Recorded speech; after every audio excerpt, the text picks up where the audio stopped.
மத்தேயு எழுதின சுவிசேஷம் 18ஆம் அதிகாரம். அவ்வேளையிலே சீஷர்கள் இயேசுவினிடத்தில் வந்து, பரலோக ராஜ்யத்தில் எவன் பெரியவனாய் இருப்பான் என்று கேட்டார்கள்.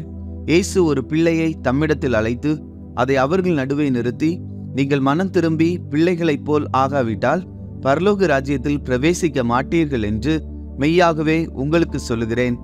ஆகையால் இந்த பிள்ளையைப் போல தன்னை தாழ்த்துகிறவன் எவனோ அவனே பரலோக ராஜ்யத்தில் பெரியவனாயிருப்பான். இப்படிப்பட்ட ஒரு பிள்ளையை என் நாமத்து நிமித்தம் ஏற்றுக்கொள்ளுகிறவன் என்னை ஏற்றுக்கொள்ளுகிறான். என்னிடத்தில் விசுவாசமாய் இருக்கிற இந்த சிறியரில் ஒருவனுக்கு இடறல் உண்டாக்குகிறவன் எவனோ அவனுடைய கழுத்தில் எந்திர கல்லை கட்டி சமுத்திரத்தின் ஆழத்திலே அவனை அமிழ்த்துகிறது அவனுக்கு நலமாயிருக்கும். இடறல்களின் நிமித்தம் உலகத்துக்கு ஐயோ! இடறல்கள் வருவது அவசியம். ஆனாலும் எந்த மனுஷனால் இடறல் வருகிறதோ அவனுக்கு ஐயோ! உன் கையாவது உன் காலாவது உனக்கு இடறல் உண்டாக்கினால் அதை தரித்து எறிந்து போடு. நீ 2 கையுடையவனாய் அல்லது 2 காலுடையவனாய் நித்திய அக்கினியிலே தள்ளப்படுவதை பார்க்கிலும் சப்பானியாய் அல்லது ஊனனாய் நித்திய ஜீவனுக்குள் பிரவேசிப்பது உனக்கு நலமாயிருக்கும். உன் கண் உனக்கு இடறல் உண்டாக்கினால் அதை பிடுங்கி எறிந்து போடு.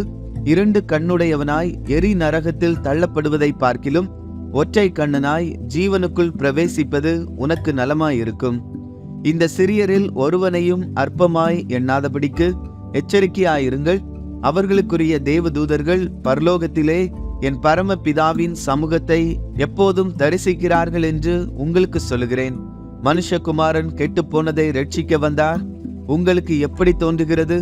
ஒரு மனுஷனுக்கு 100 ஆடுகள் இருக்க அவைகளில் ஒன்று சிதறி போனால் அவன் மற்ற 99 ஆடுகளையும் மலைகளில் விட்டு போய் சிதறி போனதை தேடாமல் இருப்பானோ? அவன் அதை கண்டுபிடித்தால் சிதறி போகாத 99 ஆடுகளை குறித்து சந்தோஷப்படுகிறதை பார்க்கிலும் அதை குறித்து அதிகமாய் சந்தோஷப்படுவான் என்று மெய்யாகவே உங்களுக்கு சொல்லுகிறேன். இவ்விதமாக இந்த சிறியரில் ஒருவனாகிலும் கெட்டுப்போவது பரலோகத்தில் இருக்கிற உங்கள் பிதாவின் சித்தம் அல்ல. உன் சகோதரன் உனக்கு விரோதமாக குற்றம் செய்தால் அவனிடத்தில் போய் நீயும் அவனும் தனித்திருக்கையில் அவன் குற்றத்தை அவனுக்கு உணர்த்து. அவன் உனக்கு செவி கொடுத்தால் உன் சகோதரனை ஆதாயப்படுத்தி கொண்டாய். அவன் செவி கொடாமற் போனால் 2-3 சாட்சிகளுடைய வாக்கினாலே சங்கதிகளெல்லாம் நிலைவரப்படும்படி 2 உன்னுடனே கூட்டிக் கொண்டு போ. அவர்களுக்கும் அவன் செவி கொடாமற் போனால் அதை சபைக்கு தெரியப்படுத்து. சபைக்கும் செவி கொடாதிருப்பானால் அவன் உனக்கு அஞ்ஞானியைப் போலவும் ஆயக்காரனைப் போலவும் இருப்பானாக.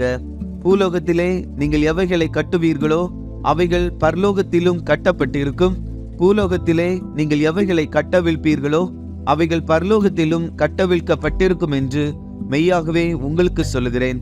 அல்லாமலும் உங்களில் 2 பேர் தாங்கள் வேண்டிக் கொள்ள போகிற எந்த காரியத்தை குறித்தாகிலும் பூமியிலே ஒருமனப்பட்டிருந்தால் பரலோகத்தில் இருக்கிற என் பிதாவினால் அது அவர்களுக்கு உண்டாகும் என்று உங்களுக்கு சொல்லுகிறேன். ஏனெனில் 2 பேராவது 3 பேராவது என் நாமத்தினாலே எங்கே கூடியிருக்கிறார்களோ அங்கே அவர்கள் நடுவிலே இருக்கிறேன் என்றார். அப்பொழுது பேதுரு அவரிடத்தில் வந்து, ஆண்டவரே, என் சகோதரன் எனக்கு விரோதமாய் குற்றம் செய்து வந்தால் நான் எத்தனை தரம் மன்னிக்க வேண்டும்? 7 தரம் மட்டுமோ என்று கேட்டான். அதற்கு இயேசு, 7 தரம் மாத்திரமல்ல, 70 தரம் மட்டும் என்று உனக்கு சொல்லுகிறேன். எப்படியெனில் பரலோக ராஜ்யம் தன் ஊழியக்காரரிடத்தில் கணக்கு பார்க்க வேண்டும் என்றிருந்த ஒரு ராஜாவுக்கு ஒப்பாயிருக்கிறது. அவன் கணக்கு பார்க்க தொடங்கின போது 10,000 தாலந்து கடன்பட்டவன் ஒருவனை அவனுக்கு முன்பாக கொண்டு வந்தார்கள்.